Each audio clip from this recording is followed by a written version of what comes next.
Su canal, Juan de Jesús Sánchez, presenta en El Impulso el Evangelio de Jesucristo, palabra poderosa y eficaz, su historia, la doctrina y el contexto teológico. Prepárese y escuche.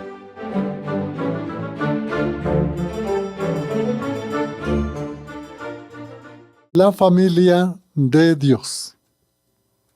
La familia de Dios. Este es un concepto muy universal. Universal en el sentido que en todas las disciplinas del saber humano, como por ejemplo la biología, se habla de las familias dentro de las diferentes células y dentro de los diferentes tejidos. Dentro de la botánica se habla mucho de las familias, allá por esa homogeneidad de cromosomas. Se habla de la familia desde el punto de la filosofía social, como esos vínculos que unen a personas con unas características muy iguales, muy homogéneas, de igual manera con elementos heterogéneos que diferencian a un elemento para que no esté en esa familia, sino que forme parte de otra familia. Y bueno, podría indicar muchas ciencias. Por ejemplo, algo para ilustrarlos, sé que lo saben, algún sector. Ustedes han escuchado una orquesta sinfónica en este teatro grande con una cantidad de músicos que salen muy elegantes y sale un director. Bueno, imagínense que siempre una orquesta de esa naturaleza está dividida por familias. Y cierto que llama la atención, porque allí se refiere a unas familias de instrumentos. Porque, por ejemplo, está la familia de las cuerdas. Y dentro de la familia de las cuerdas hay violines, violas, chelos, contrabajos. Pero también hay una familia que se llama de los vientos. Y dentro de la familia de los vientos están los de madera y están los de cobre. Los de madera, por ejemplo, está clarinete, también puede estar la flauta, el fagot, el oboe. Dentro de los de metal o bronce, pues están instrumentos como la trompeta, por ejemplo, el trombón. Y así todo está dividido por familia. Está la familia de las percusiones. Entonces allí están los timbales, el redoblante, el bombo, los platillos, toda una cantidad de cosas. Y también hay una familia que se llama de voces, que son los coros, cuando hay orquesta y coros. Entonces, fíjese que el concepto de familia es bastante universal, es muy extenso. Pero claro, dentro de la ciencia jurídica y dentro de todas las clases del derecho o ramas del derecho, está una muy especial, que se llama el derecho de familia. Es una rama de toda esa historia y ámbito y ciencia tan amplia como son las normas jurídicas. Y está allí el derecho de familia. Y el derecho de familia tuvo su origen aproximadamente en la época de la República Romana, unos 550 años antes de la era cristiana, y allí apareció un término con la palabra de gens. Y eso lo que se refería era a que unos miembros, especialmente los de la familia consanguínea, papá, mamá, hermanos, hijos, esposos, todo lo que era realmente hoy lo que llamamos el núcleo familiar. Esa es la familia. Ahí se dio origen al derecho, ¿no?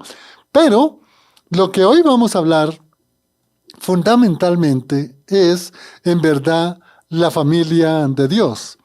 Y en ese sentido vamos a ir a la Biblia, y en la Biblia vamos a encontrar dos aspectos fundamentales de lo que la Biblia habla con relación a la familia. Por ejemplo, podríamos decir que es como el concepto de familia a nivel social, a nivel cultural, a nivel de núcleo familiar, a nivel de personas, a nivel de cultura, a nivel de unos pueblos.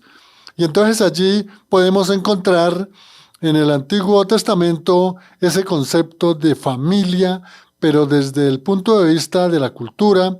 Y si le colocamos un poquito más identificado con la parte humana, sería como la familia desde una parte conceptual del hombre, humana, humanista. Pero principalmente el tema del que vamos a hablar es la familia de Dios. La familia de Dios. Lo que quería indicar con este preámbulo, amigo, es que el concepto de familia es muy extenso y está prácticamente en todas, digamos, los saberes humanos o todo lo que son las ciencias del conocimiento humano. Está de igual manera en la ciencia jurídica, porque allí es donde se define la familia, ¿no? Ahora más adelante damos una parte conceptual. Pero en las Sagradas Escrituras tenemos la familia dentro de las Sagradas Escrituras vista desde el punto de vista cultural y llamémoslo social. Y también en las Sagradas Escrituras está el concepto de familia divino, espiritual, es decir, de los que somos redimidos y los que estamos en Cristo, los que hemos nacido de nuevo, los que estamos en ese proceso de santificación para poder llegar cada día más y más a una semejanza de Dios, de Cristo Jesús. Bueno, vamos a centrarnos en la parte de lo que es la familia, lo que es la familia, digamos, dentro de un contexto espiritual, pero antes lo que es un contexto de una familia dentro de las Sagradas Escrituras, porque miren lo que les voy a indicar. Ustedes recuerdan muy bien, cuando se escucha el libro del Génesis especialmente, que hay una serie de familias, de patriarcas antes del diluvio, llamados antediluvianos, que son los que siguen toda la descendencia de Set. Ustedes conocen allá esa cantidad de familias. Pero también hay otra descendencia que va por el lado de Caín. Y así se llega hasta el diluvio. Entonces, al hablar de familia dentro del contexto bíblico y dentro de un contexto social, cultural, humanista, pues vemos allí toda esa cantidad de familias. Ahora, la familia tal vez que aparece en unidad, podríamos indicar que es la familia de Noé.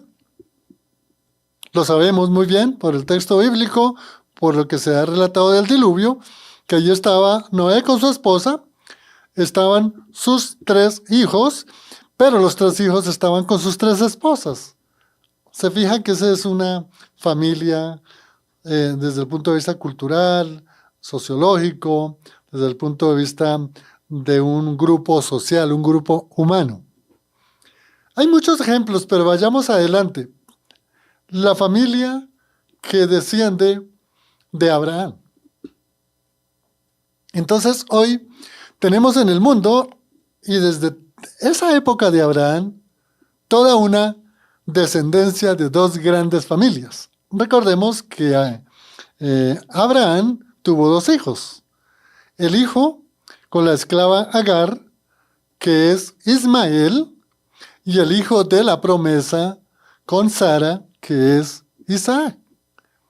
De esos 2 grandes patriarcas se desprendió 2 grandes pueblos, 2 grandes culturas, 2 grandes grupos sociales, 2 grandes unidades sociológicas, que unos son el pueblo judío, las 12 tribus, y de ahí en adelante toda su descendencia hasta la llegada de Jesús por parte de unos descendientes de la tribu de Judá, como era el caso de José y de María, que pertenecían a la tribu de Judá, y por la parte de Ismael, toda la descendencia que se han constituido en los grupos de los árabes.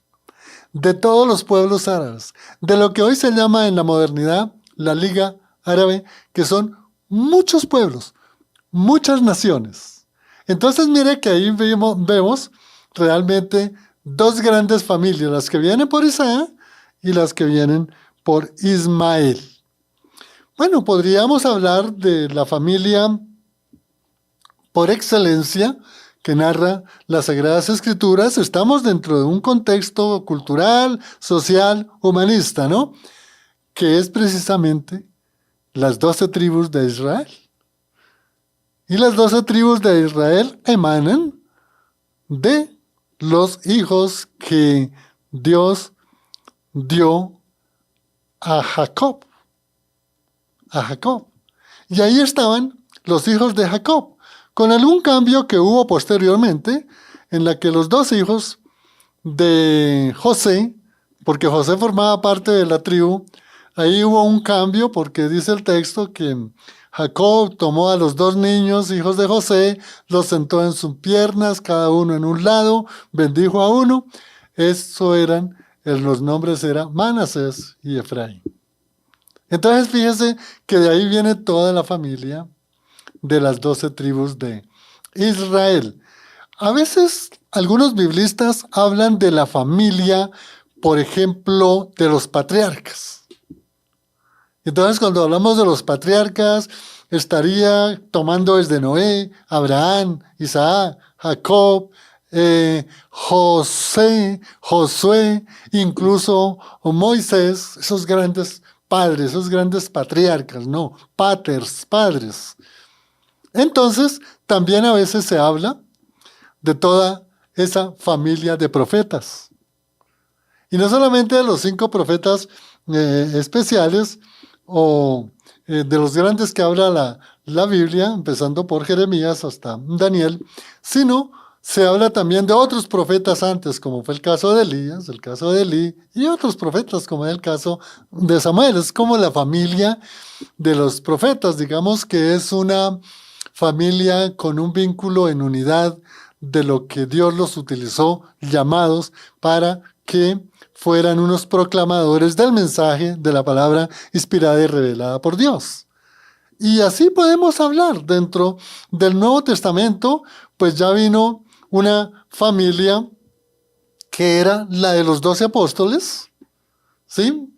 Esos 12 apóstoles que integraban una unidad porque tenían una función en común que era predicar el Evangelio.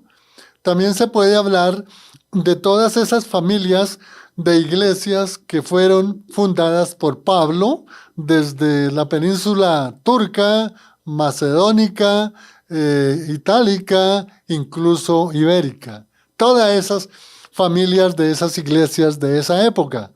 Pero también se podría hablar, amigo oyente, de las familias de los padres de la iglesia o padres apostólicos, que son como los alumnos de los apóstoles, especialmente de Juan, de Pedro, de Pablo, de Santiago, y que ahí vienen como una familia muy grande, empezando por ejemplo Clemente de Alejandría, Clemente de Roma, Ireneo de León, Papías, bueno, Orígenes, Tertuliano, Jerónimo, Crisóstomo, una cantidad inclusive hasta llegar a Agustín de Hipona. Esa es toda una familia que se han llamado como los padres de la iglesia.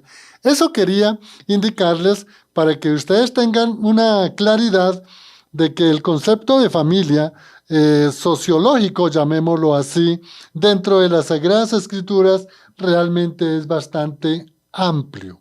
Es muy amplio. Pero para hacer alguna información mucho más puntual con relación a lo que dicen las Sagradas Escrituras, ¿no?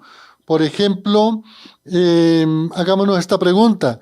¿Qué hablan las Sagradas Escrituras según el Antiguo Testamento? ¿O Dios cómo miró realmente la familia? Entonces podemos indicar que realmente el Señor, Dios, explicó de la familia como un conjunto de creyentes que se multiplicaban y que creían en un solo Dios. el monoteísmo. El monoteísmo. Y podemos indicarlo en Génesis 1:28. Sean fructíferos y multiplíquense, llenen la tierra, sométanla y tengan dominio sobre los peces del mar, sobre las aves de los cielos y sobre todas las bestias que se mueven sobre la tierra. ¿Ve? La familia debe entonces sojuzgar, administrar, llenar y cuidar todo lo que es la creación partiendo de la unidad familiar. Eso es muy bonito ver acá, pero más adelante cuando veamos ya la familia de Dios vamos a ver que hay algunas diferencias.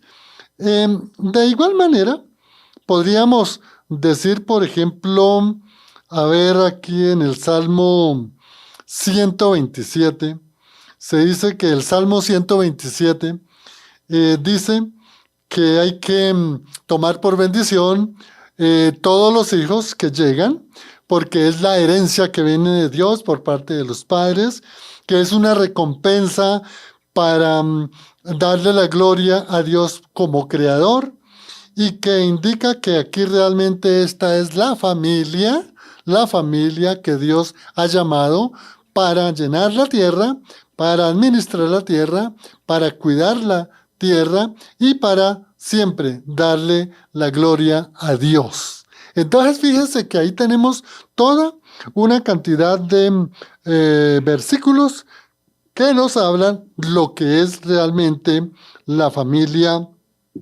de Dios. Quisiera de pronto hacer alguna aclaración, veo como importante, que recalcáramos un poco sobre lo que es realmente la familia dentro de la ciencia jurídica.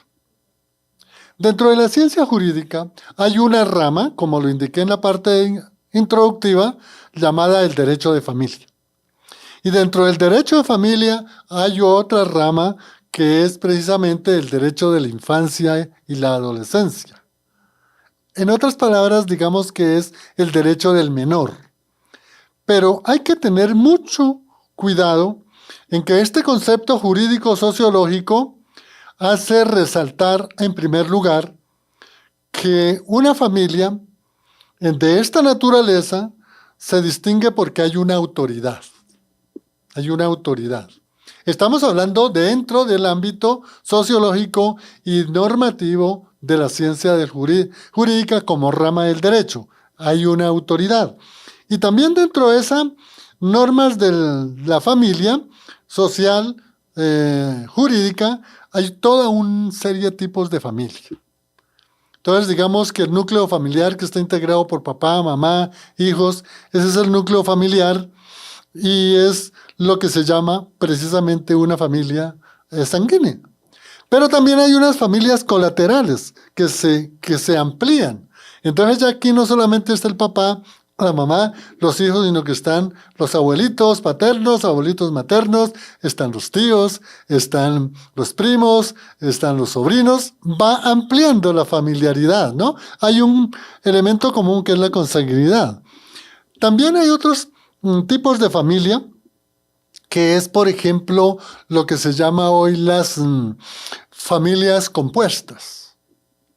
Compuestas, porque ocurre lo siguiente. Hay un matrimonio donde el hombre trae hijos o que tuvo un matrimonio anterior o que tuvo unos hijos solteros. Y de igual manera le puede pasar a la mujer. Entonces, al unirse, un hombre y una mujer que ambos tienen familia anterior, o sea el uno o sea el otro, la familia se crece. Y entonces allí hay una familia mucho más amplia, más extensa. Eso como tipos de familia, hay más, pero solamente por ilustrarlos. El importante en la familia, los roles. Las Sagradas Escrituras son muy sabias en indicar cuál es el rol, por ejemplo, del padre y el rol de la madre. A mí siempre me ha gustado ese proverbio, no recuerdo cuál es el 22, en Proverbios que indica que la madre tiene por función principal educar a sus hijos. Educar a sus hijos.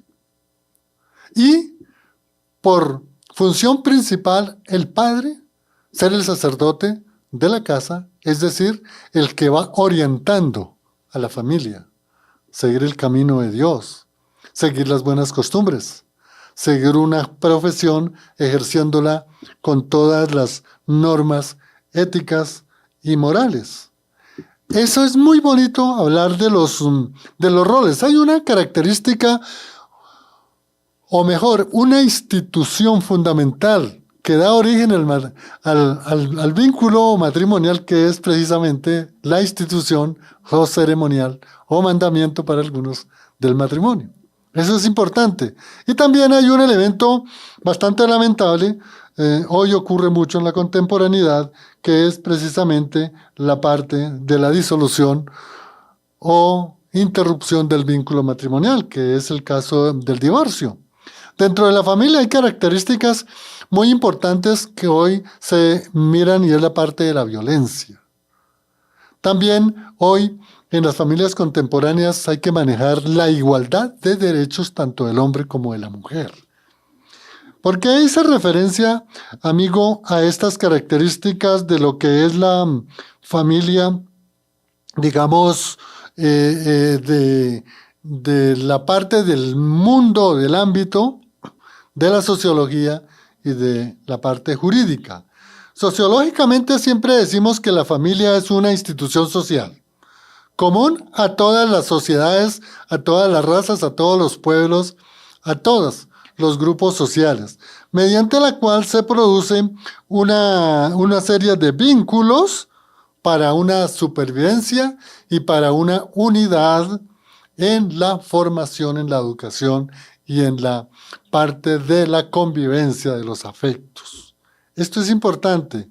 Se puede decir que una de las funciones de la familia es que la familia es de un carácter temporal.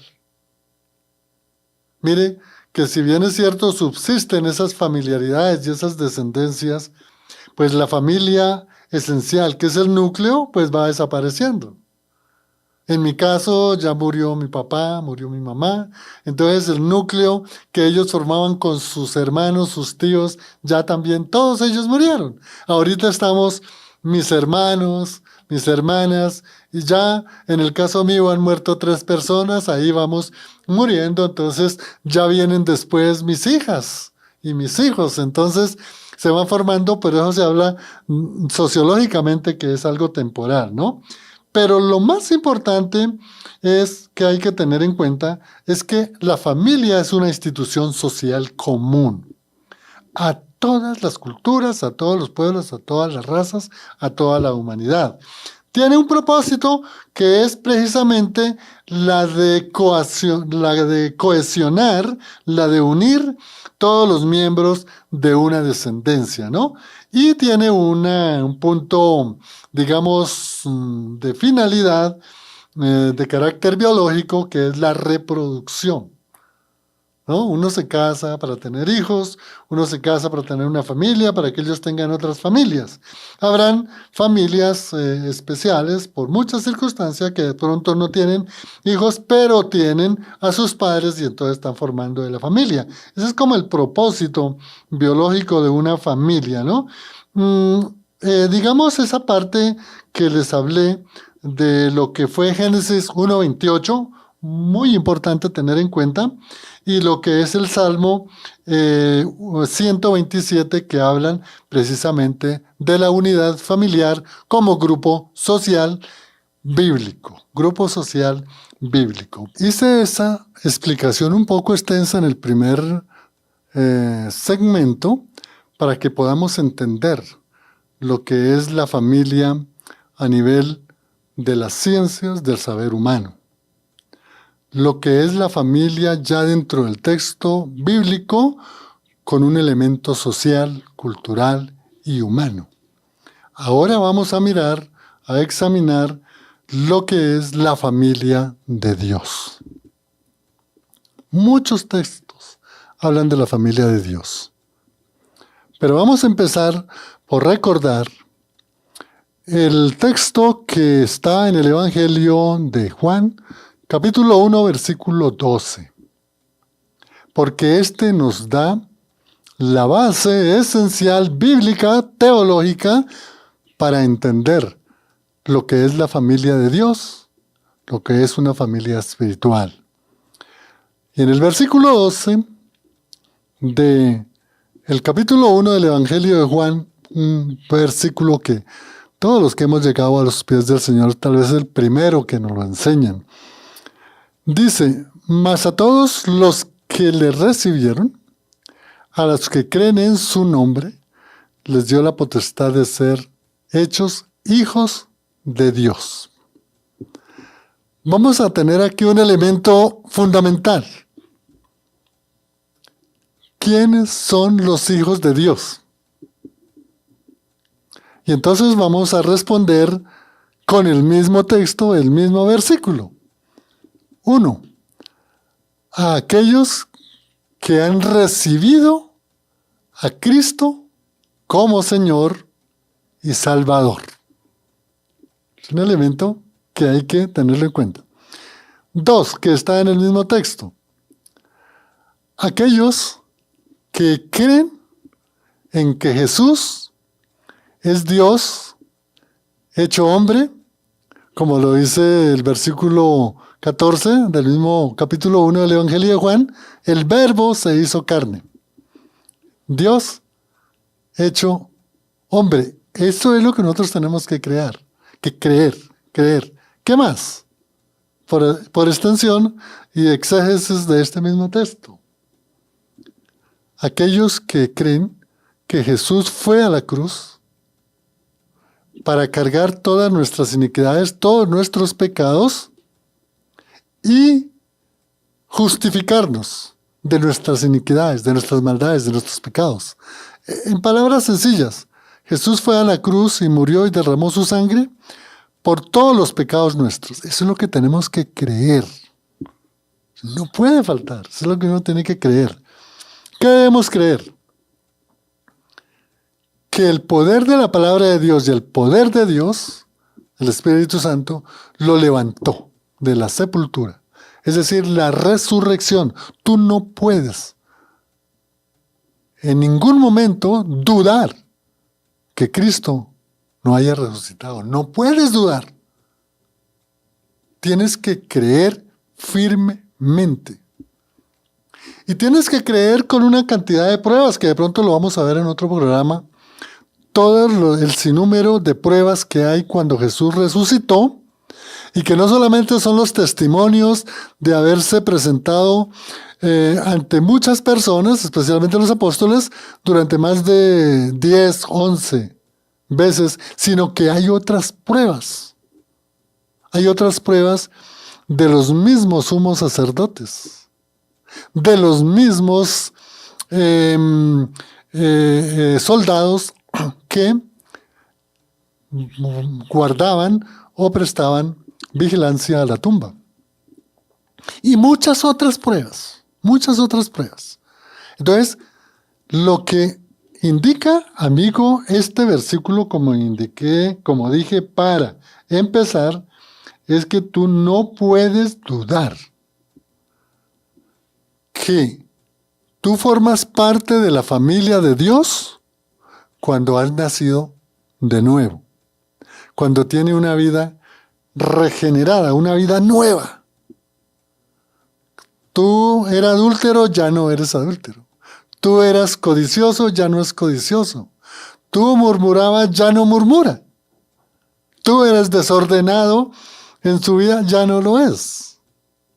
En otras palabras, que demuestre que eres hijo de Dios, dando fruto esas 9 ramas del capítulo 5 del libro o carta a los Gálatas, capítulo 5, versículos 21-22, el fruto del Espíritu Santo. Eso es lo que nos lleva a ser hijos de Dios. ¿Para qué? Para formar parte de la familia de Dios. Formar parte de la familia de Dios.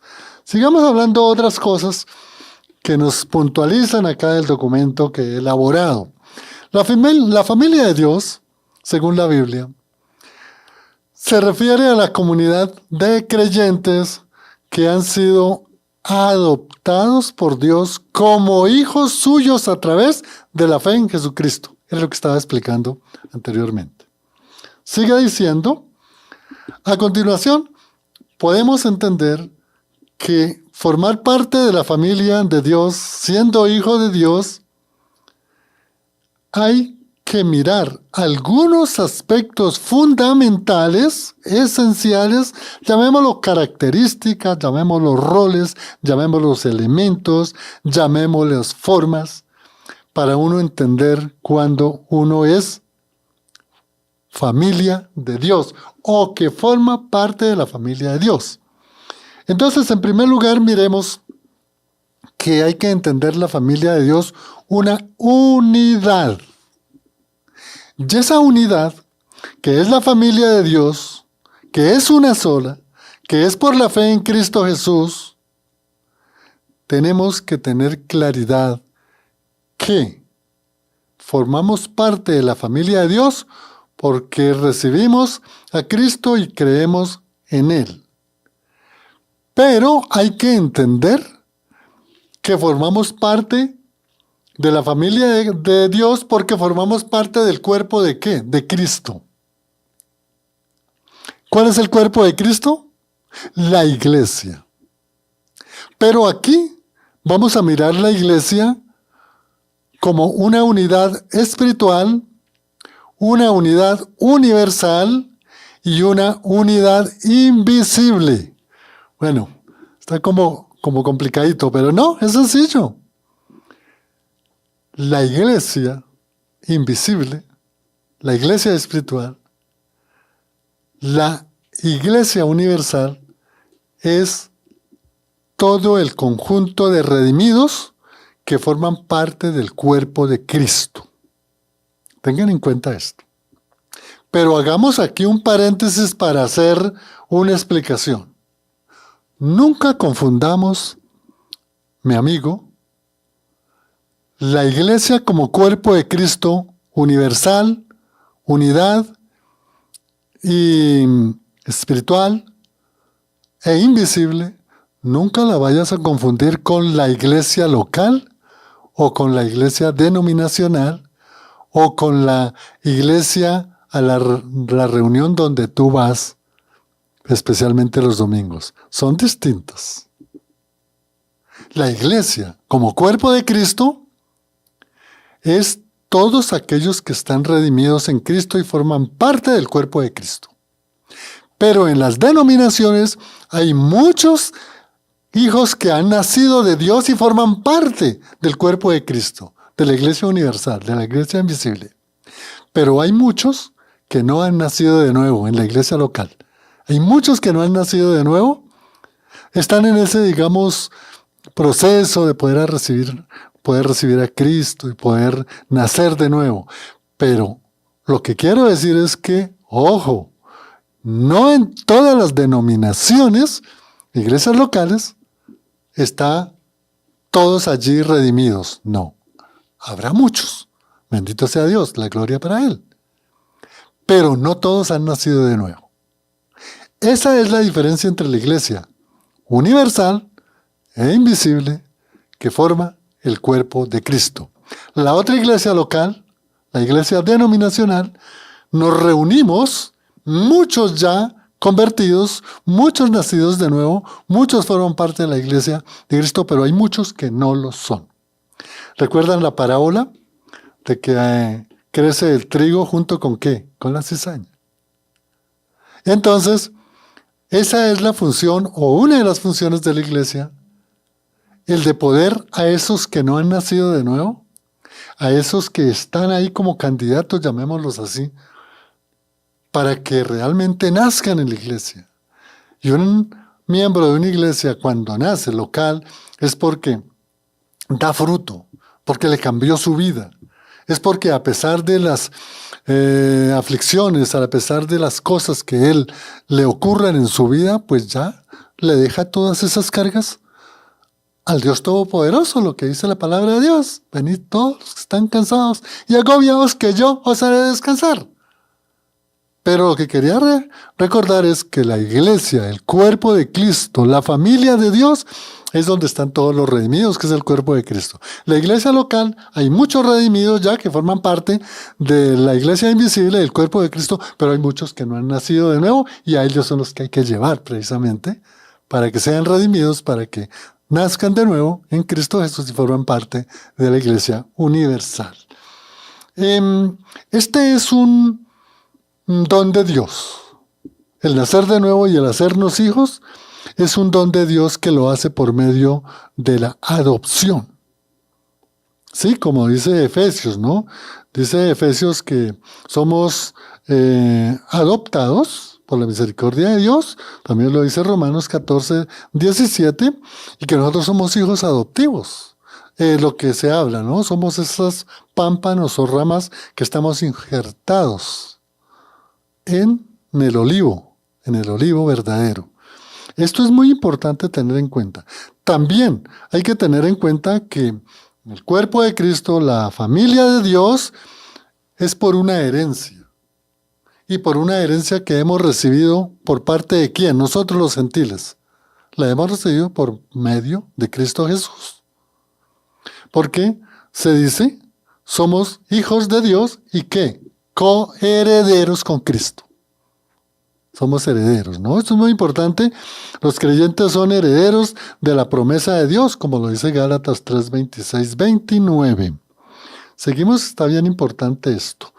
Hay un elemento fundamental que lo indica la primera carta de Juan, capítulo 3, versículo 1 a 3, que es la parte del amor. La familia de Dios se caracteriza por el amor y la aceptación. Miremos la diferencia. Un verdadero hijo de Dios que ha nacido en Dios está pendiente de su hermano. No es que le esté dando cosas materiales, no, pero está pendiente del hermano, una llamada. Cuando se encuentren, una charla bonita.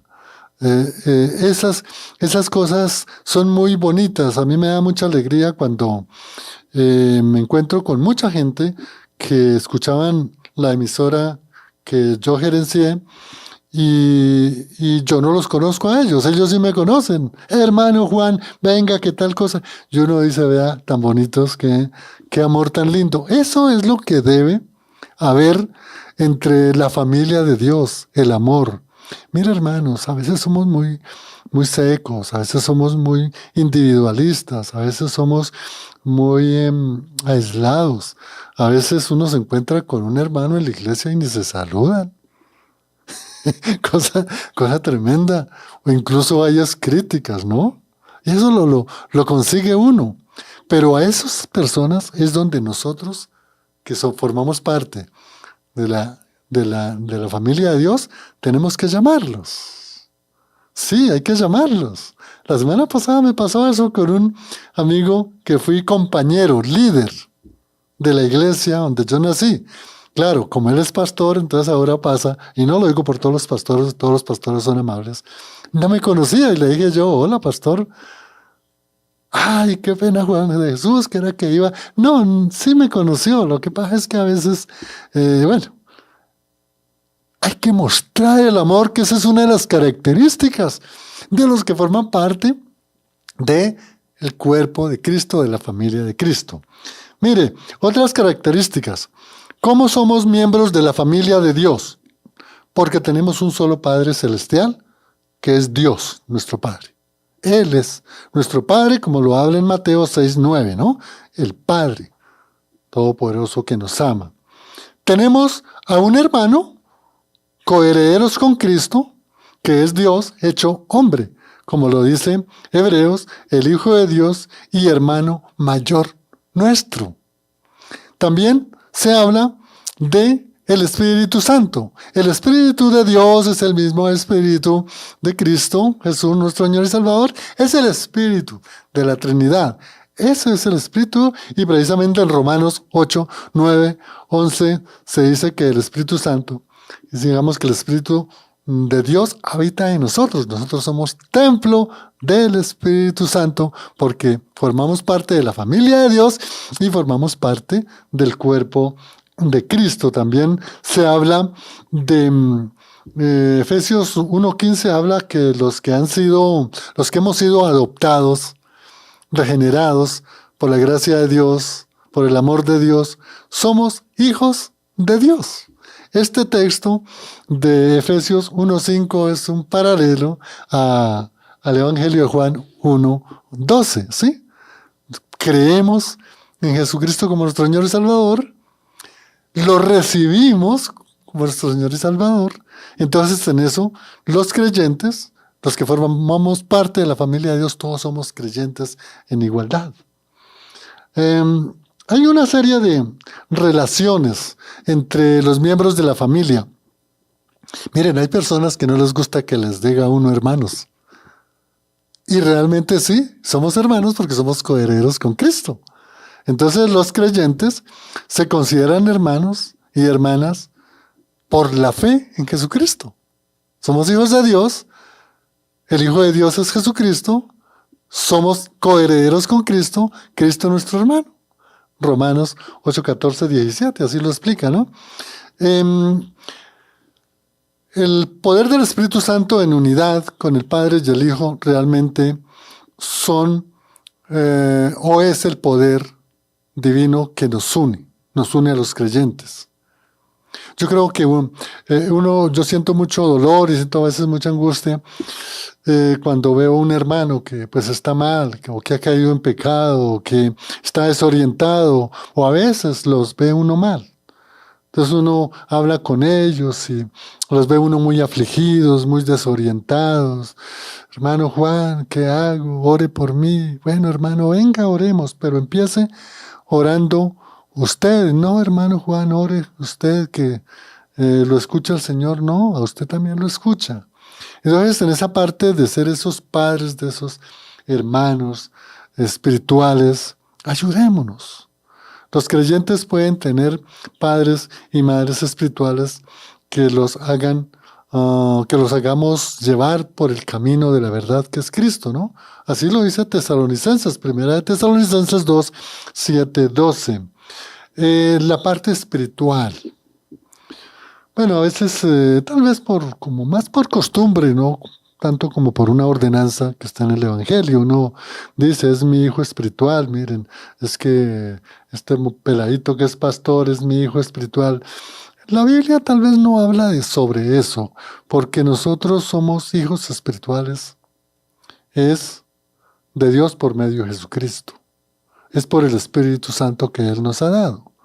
Claro, damos gracias a Dios por todos los pastores, por todos los predicadores, por todos los que llevan la palabra de Dios, que nos hacen cambiar cuando escuchamos la palabra de Dios. Entonces son como los hijos espirituales, ¿no? La responsabilidad. Si nosotros realmente, en nuestra vida nueva, con Cristo y formando parte de la familia de Dios, la responsabilidad aflora en toda nuestra manera de hablar, nuestra manera de pensar, nuestra manera de actuar. Lo mínimo que uno puede darle a un hermano es un saludo, un abrazo. Es lo mínimo que uno puede hacer, ¿no? Entonces la responsabilidad también está en amar, en amar. Y es muy importante porque a veces nosotros nos aislamos de lo que es verdaderamente amar. Y reitero para terminar, amigo, que aprendas en ese versículo de memoria, examínelo continuamente y repáselo todos los días para que tú recibas a Cristo, crea en Jesucristo para ser hijo de Dios. Porque tú no puedes ser hijo de Dios si tú no has recibido a Cristo como Señor y Salvador y si tú no crees en Él, que es nuestro único camino, el que nos da vida, el que nos da la sabiduría, el que nos salva, pues no podemos ser de la familia de Dios. La familia de Dios está integrada por toda la iglesia universal, la iglesia espiritual, la iglesia invisible. Y toda la denominación, la iglesia local, quienes ya nacimos de nuevo, debemos ayudar a los hermanos que de pronto no han nacido de nuevo para que formen parte de esa iglesia local, de esa denominación, a la iglesia universal, espiritual e invisible. Dios los bendiga. Gracias a todos los que se conectaron. En el Control Master nos acompañó, como siempre, Lorena. Les habló en el Impulso Juan de Jesús Sánchez Aponte. Bendiciones.